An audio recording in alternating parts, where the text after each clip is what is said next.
നമസ്തേ, mentor പ്രേംലാലിലേക്ക് സ്വാഗതം. പണത്തിൻ്റെ ഉള്ളുകളികളെക്കുറിച്ചാണ് നമ്മൾ നാളിതുവരെ ഈ ചാനലിലൂടെ സംസാരിച്ചുകൊണ്ടിരിക്കുന്നത്. പുറത്തെ കളികൾ ഒരുപാട് നമ്മൾ കളിച്ചു, എന്നാൽ അകത്തെ കളി ശരിയാവാതെ പുറം ശരിയാവില്ല. ഇത്രയുമാണ് നമ്മൾ മനസ്സിലാക്കി വച്ചിരിക്കുന്നത്. ഈ അകത്തെ കളികളിൽ ഏറ്റവും നിർണായകം നമ്മുടെ മണി ബ്ലൂ പ്രിൻ്റാണ്. നാം അത് മനസ്സിലാക്കി. ധനരൂപരേഖ നമുക്കിപ്പോഴുള്ള മണി ബ്ലൂ പ്രിൻറ്റിൻ്റെ റിസൾട്ടാണ് ഇപ്പോഴത്തെ നമ്മുടെ സാമ്പത്തിക അവസ്ഥ. ഇവിടെ നമ്മൾ നിൽക്കുകയാണ്. നമുക്ക് മുന്നോട്ട് പോകണം. ഈ മണി ബ്ലൂ പ്രിൻ്റ് ക്രിയേറ്റ് ആയതിൻ്റെ ഒന്നാമത്തെ കാരണം വെർബൽ പ്രോഗ്രാമിംഗ് നമ്മൾ മനസ്സിലാക്കി. ആ വെർബൽ പ്രോഗ്രാമിങ്ങിനെ കുറിച്ചുള്ള അവബോധമാണ് നമ്മളിപ്പോൾ സൃഷ്ടിച്ചുകൊണ്ടിരിക്കുന്നത്. അതിനായി ഞാനൊരു എക്സസൈസ് പറഞ്ഞിട്ടുണ്ടായിരുന്നു, നിങ്ങൾ ചെയ്യുമെന്ന് വിചാരിച്ചിരിക്കുന്നു.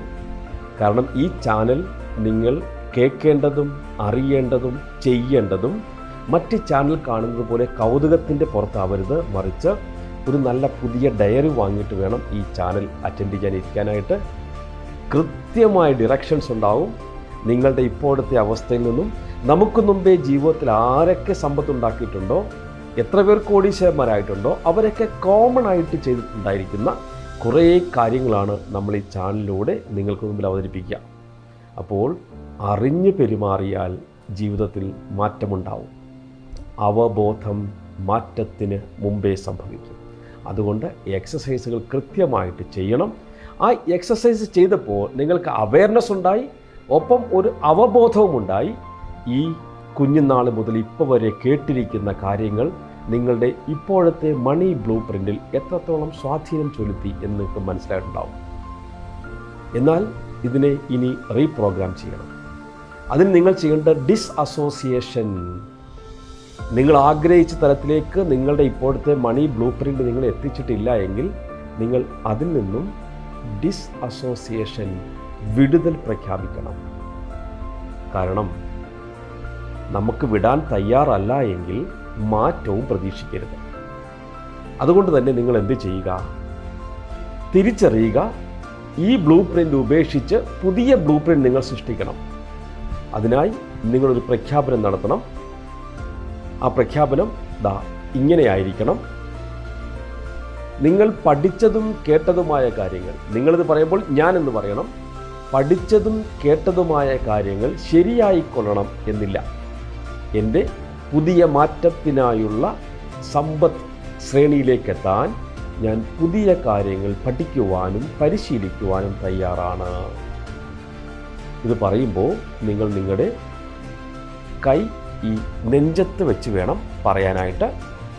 അതിനുശേഷം നിങ്ങൾ കൈയെടുത്ത് തലയിൽ വെച്ചിട്ട് പറയണം, എനിക്കൊരു സമ്പന്ന മനസ്സ് ഉണ്ട്. എനിക്കൊരു സമ്പന്ന മനസ്സ് ഉണ്ട്. നോക്കൂ, ഈ ഒരു പ്രോഗ്രാമിൻ്റെ തയ്യാറെടുപ്പിനായിട്ട് നമ്മൾ നിരവധി പുസ്തകങ്ങൾ റെഫർ ചെയ്യുണ്ടായി. അതിൽ ലോകത്തിൽ ഏറ്റവും കൂടുതൽ വിറ്റഴിഞ്ഞൊരു പുസ്തകമുണ്ട്, കോടീശ്വര രഹസ്യങ്ങൾ.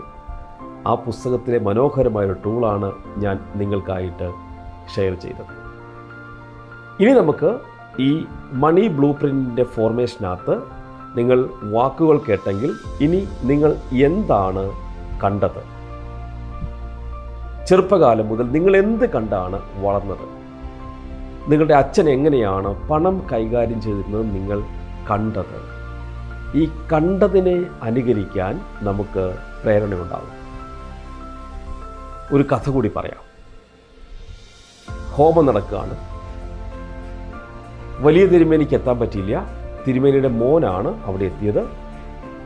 ഹോമം നടക്കുന്നുള്ള എല്ലാ ലിസ്റ്റും നേരത്തെ കൊടുത്തിട്ടുണ്ടായിരുന്നു. ഹോമത്തിൻ്റെ സ്ഥലത്ത് ചെന്നപ്പോൾ തിരുമേനിയുടെ മോൻ ആവശ്യപ്പെട്ടു, ഒരു പൂച്ചയെ വേണം. അപ്പോൾ വീട്ടുകാർ പറഞ്ഞു, പൂച്ച എന്തിനാണ് പൂച്ച? പൂച്ച ലിസ്റ്റില്ലല്ലോ. അത് പറ്റില്ല, പൂച്ചയെ കൊണ്ട് കൊട്ടയ്ക്കകത്ത് മൂടിയിട്ടെങ്കിൽ മാത്രമേ ഹോമം നടത്താൻ പറ്റുള്ളൂ. നിങ്ങൾക്കറിയുന്നുണ്ടോ ഹോമം നടക്കാൻ പൂച്ച വേണമെന്ന്? ഇതിലൊരു ഫ്ലാഷ് ബാക്ക് ഉണ്ട്. വലിയ തിരുമേനി പണ്ട് ഏതോ ഇല്ലത്ത് പൂജയ്ക്ക് ചെന്നപ്പോൾ അവിടെ പൂജ മുറയ്ക്ക് നടന്നുകൊണ്ടിരിക്കുന്നു, ഹോമം നടന്നുകൊണ്ടിരിക്കുന്നു. ഒരു പൂച്ച വന്ന് വിളക്കിലെ ഈ എണ്ണ കുടിക്കുന്നു. പൂച്ചയെ നിരവധി തവണ ഓടിച്ചു വിട്ടു, പക്ഷേ പൂച്ച അനുസരിക്കണില്ല. അവസാനം തിരുമേനി എന്ത് ചെയ്തു? ഒരു കൊട്ട കൊണ്ടുവന്നിട്ട് ഈ പൂച്ചയെ മൂടിയിട്ട് പൂജ നടത്തി. ഈ അനുഭവമുള്ളതുകൊണ്ട് തിരുമേനി ഏതെങ്കിലും വീട്ടിൽ ചെന്നാൽ ചോദിക്കും, ഇവിടെ പൂച്ചയുണ്ടോ? ഉണ്ടെന്ന് പറയുകയാണെങ്കിൽ ഒരു കൊട്ട കൊണ്ടുവരാൻ പറയും, അതിനെ മൂടിയിടും. അനുകരണം. കുഞ്ഞു തിരുമേനി ഇന്ന് ചെന്ന വീട്ടിൽ പൂച്ചയില്ല. പക്ഷേ എന്തിനു വേണ്ടി അച്ഛൻ അങ്ങനെ ചെയ്തു എന്നുള്ളതിനെക്കുറിച്ച് കാരണമറിയാതെ ഈ കാഴ്ച മാത്രം കണ്ട് അത് പഠിച്ച കുട്ടി ഇന്നും വന്ന് എന്ത് ചെയ്യുന്നു? അനുകരിക്കുന്നു. ഇത് തന്നെയാണ് സമ്പത്തിൻ്റെ കേസിലും നമുക്ക് സംഭവിക്കുക. അപ്പോൾ നിങ്ങൾ ഇത്തവണ ചിന്തിക്കേണ്ടത്, ഇത്തവണ അവയർനെസ് ഉണ്ടാക്കേണ്ടത്, എന്ത് കണ്ടാണ് നിങ്ങൾ വളർന്നത്? നിങ്ങളുടെ വീട്ടിൽ പൈസ കൈകാര്യം ചെയ്തത് ആരായിരുന്നു? ആരുടെ സ്വാധീനത്താലാണ് നിങ്ങൾ പൈസ കൈകാര്യം ചെയ്യുന്നത് ഇപ്പോൾ? ആരാണ് പൈസ കൈകാര്യം ചെയ്യുന്നത് കണ്ട് നിങ്ങൾ വളർന്നത്? ഇത് നിങ്ങൾ ഇന്ന് ചിന്തിക്കണം, അത് കുറിച്ചിടണം. എപ്പോഴും മീൻ കിട്ടുമ്പോൾ തലയും വാലും നല്ല രീതിയിൽ കട്ട് ചെയ്ത് കളയുന്നു അമ്മ. അമ്മയോട് ചോദിച്ചു, എന്താ ഇങ്ങനെ കട്ട് ചെയ്യണേ? എൻ്റെ അമ്മയും ഇങ്ങനെയായിരുന്നു ചെയ്തിരുന്നത്. അവസാനം അമ്മൂമ്മയോട് ചോദിച്ചപ്പോൾ അമ്മ പറഞ്ഞു, പണ്ട് ചട്ടിക്ക് വലിപ്പം കുറവായിരുന്നുകൊണ്ട് അങ്ങനെ ചെയ്തതാണ്. ഇന്നോ? ഇപ്പം കാര്യമറിയാതെ പലപ്പോഴും നമ്മൾ പല കാര്യങ്ങളും അനുകരിക്കുന്നുണ്ട്. അതിലൊന്ന് നിങ്ങളുടെ മണി ബ്ലൂ പ്രിൻറ്റുമായിട്ട് ബന്ധപ്പെട്ടാണ്. ഇത് വളരെയധികം സ്വാധീനം നമുക്ക് ചെലുത്തുന്നുണ്ട്. ഇനി മൂന്നാമത്തെ ഒരു ഘടകമുണ്ട്, അതാണ് നിങ്ങളുടെ അനുഭവങ്ങൾ. പണവുമായിട്ട് ബന്ധപ്പെട്ട് നിങ്ങൾ എങ്ങനെയൊക്കെയാണ് അനുഭവങ്ങൾ ഉണ്ടാക്കി വെച്ചിരിക്കുന്നത്? പൂർവികരുടെ നിങ്ങൾ കണ്ടു കേട്ടു. ഇനി നിങ്ങളുടെ ജീവിതത്തിലേക്ക് വന്നപ്പോൾ ഈ സമ്പത്തുമായിട്ട് ബന്ധപ്പെട്ട് എന്തൊക്കെ അനുഭവങ്ങൾ ഉണ്ടായിട്ടുണ്ട്? നെഗറ്റീവ് ഉണ്ടായിട്ടുണ്ടാവാം, പോസിറ്റീവ് ഉണ്ടായിട്ടുണ്ടാവാം. നിങ്ങളുടെ അനുഭവത്തിൽ നിങ്ങൾ പണത്തിന് ശ്രമിക്കുന്നതിൻ്റെ ഒരു കാരണം പണ്ട് പൂർവ്വകാലത്തുണ്ടായ ഏതെങ്കിലും ഒരു മോശം അനുഭവത്തിന് മറുപടി കൊടുക്കാൻ വേണ്ടിയിട്ടാണോ? അതോ ആരുടെയെങ്കിലും മുമ്പിൽ തെളിയിക്കാനാണോ? അല്ലെങ്കിൽ ദേഷ്യം തീർക്കാനാണോ? പ്രശ്നമാണ്. പലപ്പോഴും നമ്മൾ ഇങ്ങനെയുള്ള കേസിന് സ്വയം പ്രൂവ് ചെയ്യാനായിട്ട്, വാശി തീർക്കാനായിട്ട്, പണ്ട് കുഞ്ഞുനാളിലെ ഉണ്ടായ അനുഭവങ്ങളിൽ നിന്നും തെളിയിച്ചു കൊടുക്കാനൊക്കെ ആയിട്ട് നിങ്ങൾ പണം സമ്പാദിക്കുന്നുണ്ടെങ്കിൽ, വാശിയാണ്, വൈരാഗ്യമാണ്, ദേഷ്യമാണ് നിങ്ങളുടെ പണം സമ്പാദിക്കാനുള്ള മോട്ടോ എങ്കിൽ നിങ്ങൾ പണം സമ്പാദിക്കും. പക്ഷേ കുറച്ച് കഴിയുമ്പോൾ ആ പണം നഷ്ടപ്പെട്ടു പോകും. കാരണം നിങ്ങൾക്ക് ദേഷ്യം മാറണമെങ്കിൽ ഈ പണം പോകണം. അപ്പോൾ ഈ മണി ബ്ലൂ പ്രിൻറ്റുകൾ എങ്ങനെയാണ് നമ്മുടെ ജീവിതത്തിൽ ചിന്തിച്ച് നോക്കുക. അത്ര കണ്ട് ഇമ്പോർട്ടൻസ് ഉണ്ട്. അതുകൊണ്ടാണ് ഞാൻ ഈ വിഷയത്തിൽ വീണ്ടും വീണ്ടും വീണ്ടും സംസാരിച്ചു കൊണ്ടിരിക്കുന്നത്. ചിലർ പറയുന്നത് കേട്ടിട്ടില്ലേ, ആപത്ത് കാലത്ത് കരുതാനായി പണം സമ്പാദിക്കുക. ഈ സെൻറ്റൻസ് നിങ്ങൾക്ക് വളരെ ഗുരുതരമായ അപകടം വരുത്തി വെക്കും. കാരണം ആപത്ത് കാലത്തേക്കാണ് നിങ്ങൾ പണം സമ്പാദിക്കുന്നത്. അപ്പോൾ നിങ്ങൾക്ക് ആപത്ത് കാലത്ത് നിങ്ങൾ ക്ഷണിച്ചു വരുത്തുകയാണ്. നേരെ മറിച്ച് നാളെ, നല്ല നാളേക്കായിട്ട് പണം സമ്പാദിക്കൂ, നല്ല ഐശ്വര്യത്തിനായിട്ട് പണം സമ്പാദിക്കൂ. ഇതൊക്കെ ശരിയാണോ? അല്ലെങ്കിൽ ഇതൊക്കെ ഉണ്ടോ? ഇങ്ങനെയൊരു ചിന്ത നിങ്ങൾക്കുണ്ടോ? ഒരൊറ്റ സത്യം മനസ്സിലാക്കുക, നമ്മുടെ മനസ്സിൻ്റെ ഭാഷ എന്ന് പറയുന്നത് ചിത്രങ്ങളും വികാരങ്ങളും മാത്രമാണ്. മനസ്സിന് മറ്റു കാര്യങ്ങളൊന്നും മനസ്സിലാവില്ല. അപ്പോൾ നിങ്ങൾ ഈ കണ്ടതും കേട്ടതും അനുഭവിച്ചതുമായ കാര്യങ്ങളെക്കുറിച്ച് നമ്മുടെ മനസ്സിൽ ചിത്രങ്ങൾ ഫോം ചെയ്യുന്നുണ്ട്.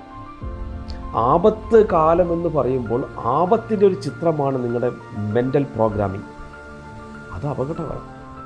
അപ്പോൾ അതുകൊണ്ട് തന്നെ വളരെ സൂക്ഷിച്ച്, വളരെ ചിന്തിച്ചിടപെട്ടെങ്കിൽ മാത്രമേ നിങ്ങളുടെ മണി ബ്ലൂ പ്രിൻറ്റിൽ നമുക്ക് കാര്യമായ, കാതലായ മാറ്റങ്ങൾ വരുത്താൻ സാധിക്കും. അതുകൊണ്ട് തന്നെ ഈ ഒരു പ്രോഗ്രാമിൽ നിങ്ങൾ പങ്കെടുക്കുമ്പോൾ, ഈ ചാനൽ നിങ്ങൾ ഇപ്പോൾ ആദ്യമായിട്ടാണ് നിങ്ങൾ കേൾക്കുന്നതെങ്കിൽ ഇതിനു മുമ്പുള്ള 2 എപ്പിസോഡുകളും നിങ്ങളൊന്ന് കേൾക്കാൻ തയ്യാറാവണം. എന്നിട്ട് മുന്നോട്ട് നമുക്ക് പോകുന്നതിനെക്കുറിച്ച് വേണം നിങ്ങൾ ചിന്തിക്കാനായിട്ട്. അറിഞ്ഞു പോകുമ്പോഴാണ് മാറ്റം സംഭവിക്കുക. സോ നിങ്ങൾക്ക് അവബോധം വന്നു, അവയർനെസ് വന്നു. ഇനി ഈ പഴയ കാര്യങ്ങളിൽ നിന്നും വിടുതൽ വരണം. അതിനായി മനസ്സിൽ തീരുമാനിക്കുക, പുതിയ വഴി തിരഞ്ഞെടുക്കുന്നു. ഇനി പ്രഖ്യാപനമാണ്. പ്രഖ്യാപനം നിങ്ങൾ ഇങ്ങനെ ചെയ്യണം: നിങ്ങൾ കേട്ടതും അറിഞ്ഞതുമൊക്കെ അവരുടെ വഴികളായിരുന്നു, എൻ്റെ പുതിയ വഴി ഞാൻ തിരഞ്ഞെടുക്കുന്നു. പറയുമ്പോൾ ഒരിക്കൽ കൂടി നെഞ്ചിൽ കൈവച്ച് പറയുക, എന്നിട്ട് തലയിൽ കൈവച്ച് പറയുക, എനിക്ക് ഒരു സമ്പന്ന മനസ്സുണ്ട്. That's all for today. നമ്മുടെ ചാനൽ ഇത് കാണാനും കേൾക്കാനുമുള്ള ചാനലല്ല, അറിയാനും അനുഭവിക്കാനും ജീവിതത്തിൽ വിജയം നേടാനുമുള്ള ചാനലാണ്. അതുകൊണ്ട് തന്നെ നിങ്ങൾ ആദ്യമായി കേൾക്കുന്ന എല്ലാവരും ഈ ചാനൽ സബ്സ്ക്രൈബ് ചെയ്യണം.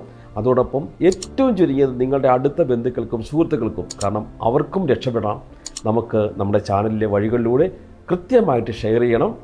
എന്നിട്ട് അടുത്ത ബുധനാഴ്ചത്തേക്ക് പുതിയ വീഡിയോയ്ക്കായിട്ട് കാത്തിരിക്കുക. Thank you so much. God bless you all.